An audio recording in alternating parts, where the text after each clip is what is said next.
नमः शिवाय। जीवन में हर कार्य किसी न किसी के द्वारा सिखाया जाता है और वह गुरु कहलाता है। साधारणतः गुरु का महत्व अध्यात्म में सर्वोपरि माना गया है, जिसमें दीक्षा किसी न किसी रूप में दी जाती है और शिष्य की देखरेख उसके कल्याण की भावना से की जाती है। सभी धर्मों में गुरु का अपना अपना महत्व है। कुंडलिनी जागरण के लिए सर्वोपरि सहस्त्रार चक्र में गुरुदेव का वास बतलाया गया है, जो सबसे आखिर में सिद्ध होता है। भगवान शिव संसार के गुरु हैं। भगवान शिव ऐसे देव हैं जिनकी पूजा आराधना से सभी प्रकार के कष्टों का शमन होता है। महादेव थोड़ी सी श्रद्धा भक्ति के साथ की गई पूजा से तुरंत प्रसन्न हो जाते हैं। तो अब प्रश्न आता है कि शिव को हम गुरु क्यों मानते हैं। गुरुर् ब्रह्मा गुरु विष्णु गुरुर्देवो महेश्वरा गुरुवे परब्रह्मा तस्मै श्री गुरुवे नमः। अर्थात गुरु ही ब्रह्मा है, गुरु ही विष्णु है और गुरु ही भगवान शंकर हैं और गुरु ही साक्षात परब्रह्मा है। तो शिव चर्चा की शुरुआत कैसे करें। सबसे पहले अपने गुरु भगवान शिव से यह मुख्य संवाद प्रतिदिन संप्रेषित करें कि हे शिव, आप मेरे गुरु हैं, मैं आपका शिष्य हूँ, मुझ शिष्य पर दया कीजिए। पहला सूत्र है दया मांगना, क्योंकि अगर हम अपना जीवन क्रोध को त्यागते हुए दया से बिताना शुरू कर देते हैं तो भगवान शिव प्रसन्न होते हैं।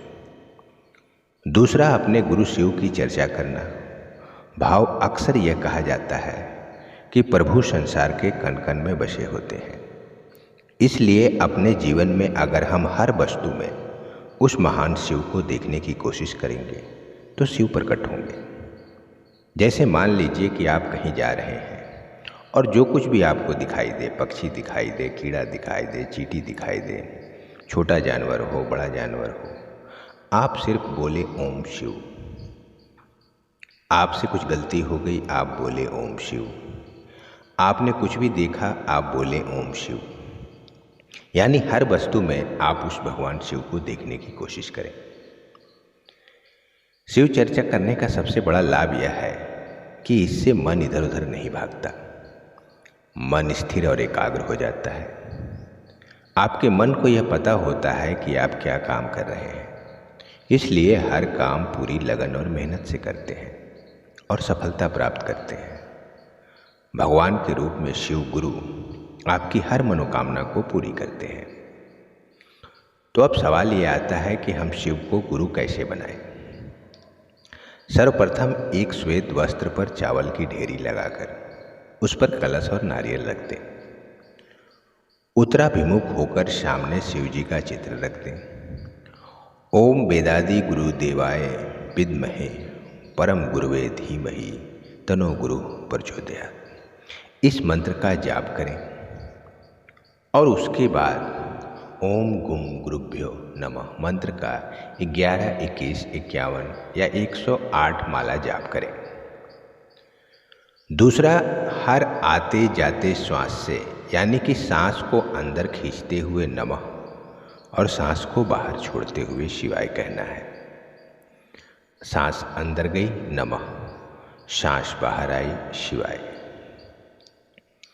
जितने भी लोग शिव चर्चा करते हैं उन्हें प्रतिदिन कम से कम 21 मिनट तक सिद्धासन या सुखासन में बैठकर अपने मूलाधार चक्र से आज्ञा चक्र तक और फिर सहस्त्रार चक्र तक जाएं और नमः शिवाय का ध्यान करें।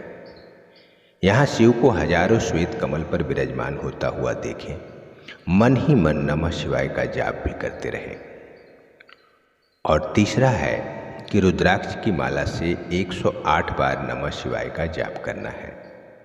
इस तरह से शिव का ध्यान करने से शिव हमें गुरु के रूप में प्राप्त होते हैं। अब सवाल ये आता है कि भगवान शिव को गुरु बनाने की जरूरत क्यों है। पहली बात तो यह है कि किसी को भी लाभ के लिए गुरु नहीं बनाया जाता। बल्कि गुरु की सकारात्मकता प्राप्त करके लोक परलोक सुधारने के लिए गुरु धारण करने की आवश्यकता होती है। भगवान शिव से अधिक सकारात्मकता कहीं और नहीं। गुरु रूप में उन्हें धारण करके इस लोक के सुखों को भोगते हुए मोक्ष तक पहुंचना आसान है। जीवन के भटकाव को खत्म करने के लिए भगवान शिव से श्रेष्ठ कोई गुरु नहीं है। सुखी जीवन के लिए भगवान शिव को अपना गुरु बनाएं। भगवान शिव को राम नाम बहुत प्रिय है। वे सदैव राम नाम का चिंतन करते रहते हैं।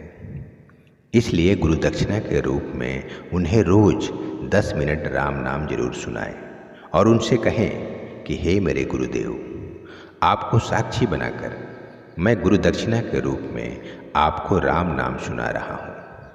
मेरे मन मंदिर में विराजमान होकर राम नाम सुने, प्रसन्न हो और मुझे निरंतर शिव ज्ञान प्रदान करें। उम्मीद करते हैं कि यह वीडियो आपको पसंद आया होगा। धर्म, अध्यात्म और जीवन के सत्य को जानने के लिए आप अपने चैनल दिव्यांश दीप को सब्सक्राइब जरूर कीजिए और इसे लाइक और शेयर भी जरूर कीजिए।